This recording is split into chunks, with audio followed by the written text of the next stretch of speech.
আমি তোমাকে ডিভোর্স দিয়ে তোমার খালাতো ভাই সেলিমকে বিয়ে করব।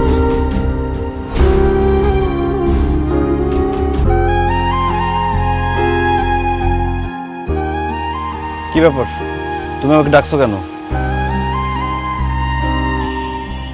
মাসুম, আমি একটা জিনিস বুঝতে পারছি যে তুমি আমাকে সত্যিকারে কখনোই ভালোবাসো না। 8-10টা মেয়ের সাথে যেরকম ঘুরে বেড়াইছো, কথা বলছো, দেখা করছো, আমার সাথেও ঠিক একই কাজটা করছো।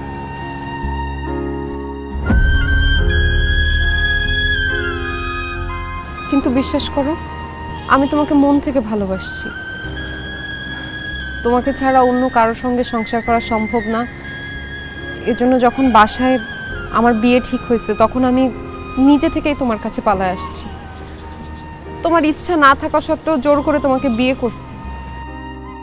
কিন্তু বিয়ের পরে আমি তোমার আসল চেহারাটা দেখতে পাইছি। আমার প্রতি যে তোমার বিন্দু মাত্র ফিলিংস নাই, সেটা বুঝতে পারছি। তবুও অনেক চেষ্টা করছি তোমার সাথে থাকার, তোমাকে নিয়ে থাকার, কিন্তু জোর করে তো আর কারো মন পাওয়া যায় না, কারো ভালোবাসা পাওয়া যায় না। আর সংসার তো অনেক দূরের কথা। আমি এর জন্য ডিসিশন নিছি, আমি তোমাকে ডিভোর্স দিয়ে দিব। সত্যি তুমি আমাকে ডিভোর্স দিবা?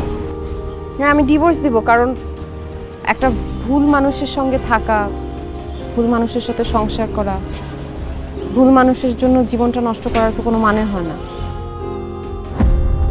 আমি তোমাকে ডিভোর্স দিয়ে তোমার খালাতো ভাই সেলিমকে বিয়ে করব।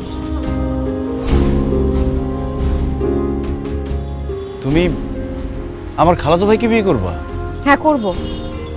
কারণ লোকটার কথাবার্তা, তার চোখ মুখ দেখে আমি বুঝতে পারছি সে আর যাই হোক তোমার মতো ভণ্ড প্রতারক না।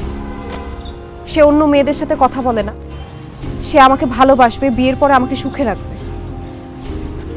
আজকের পর থেকে তোমার আমার যা সম্পর্ক ছিল আমি সব শেষ করে দিলাম। কিছুদিনের মধ্যে তুমি তোমার ডিভোর্স লেটার পেয়ে যাবা, সাইন করে দিও।